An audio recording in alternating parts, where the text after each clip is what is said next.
Bismillahirrahmanirrahim. Assalamualaikum warahmatullahi wabarakatuh. Sebelumnya, terima kasih kepada Bu Hestia telah memberikan murid-murid semakku tugas ini. Nah, untuk sekarang dalam menyelesaikan tugas ini, saya akan mewawancarai narasumber yaitu mama saya sendiri tentang zakat. Nah, pertanyaan sendiri telah saya susun ke dalam berbagai pertanyaan mengenai zakat. Agar tidak memakan waktu lama, mari kita langsung mulai saja pertanyaannya. Untuk pertanyaan pertama, apa itu pengertian zakat fitrah dan juga zakat mal? Kalau zakat fitrah itu adalah zakat untuk menzakati diri dan badan kita. Kalau zakat mal itu adalah zakat harta. Oh, begitu. Untuk pertanyaan berikutnya, kapan waktu pelaksanaan zakat fitrah dan juga zakat mal? Kalau zakat fitrah itu dilakukan pada selama awal Ramadan dan sampai akhir Ramadan. Itu dalam 1 tahun tuh 1 kali zakat fitrah. Kalau zakat mal juga sama, 1 tahun 1 kali, cuman perhitungan waktunya itu beda dengan zakat fitrah gitu loh. Maksudnya apa di awal tahun, apa di akhir tahun, beda dengan bulan Ramadan yang untuk zakat fitrah kan bulan Ramadan menjelang malam Syawal gitu. Oh, begitu. Untuk pertanyaan berikutnya, apakah seorang bayi yang lahir di bulan Ramadan wajib membayar zakat fitrah?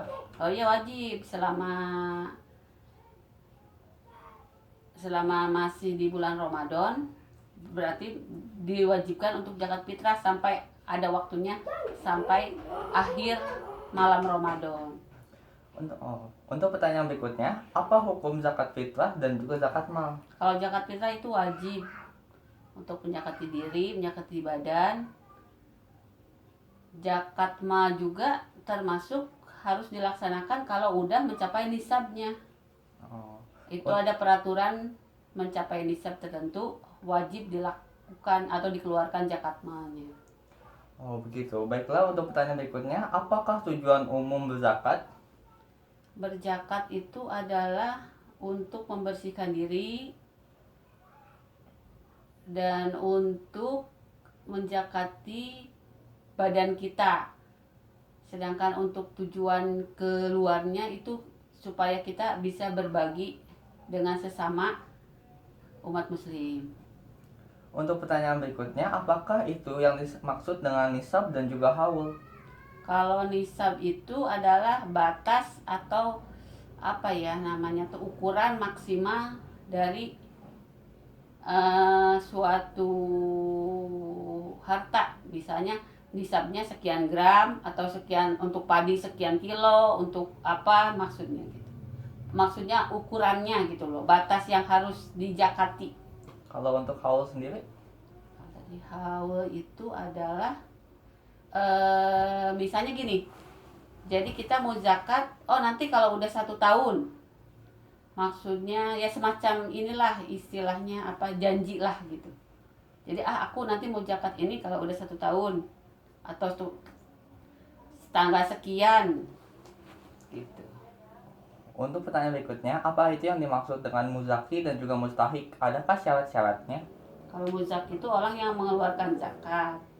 Kalau mustahik itu orang yang berhak menerima zakat. Kalau untuk yang memberi zakat sendiri, apa saja syarat-syaratnya? Kalau untuk muzaki, syaratnya? Syaratnya itu udah, untuk seorang muzaki itu adalah orang yang udah akhir balik, orang yang berakal sehat, orang yang mampu. Satu lagi, orang, ada 3 aja itu. Kalau untuk mustahik sendiri? Mustahik itu adalah orang yang berhak menerima zakat. Untuk ukurannya adalah orang untuk fakir, miskin, kaum duafa lah gitu loh. Oke, berikutnya, bagaimanakah niat zakat fitrah? Baik, untuk zakat fitrah.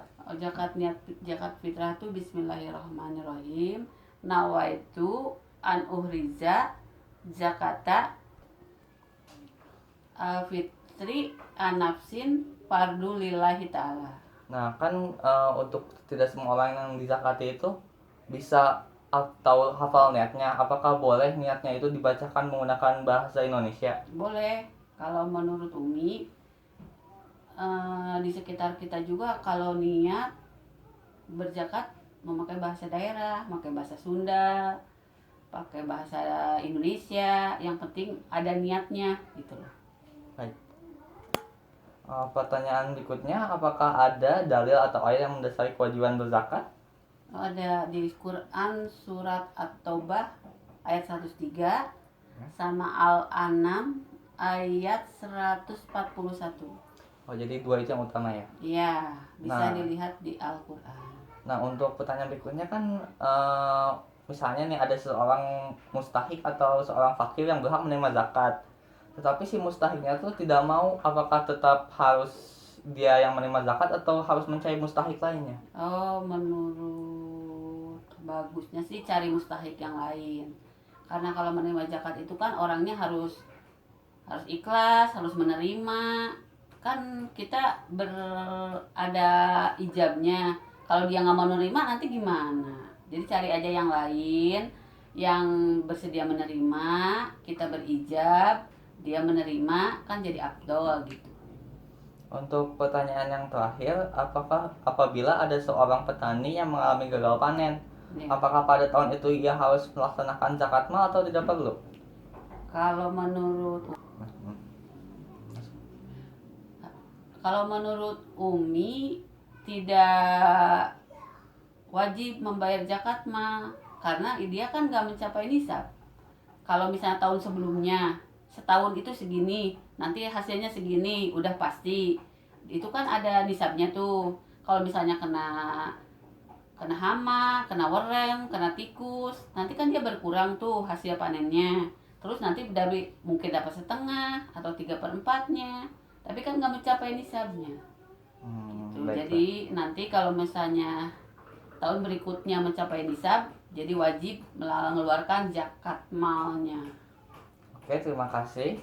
Mungkin hanya sekian antara wawancara saya dan ibu saya. Semoga bermanfaat. Wabillahi taufiq wal hidayah. Wassalamualaikum warahmatullahi wabarakatuh.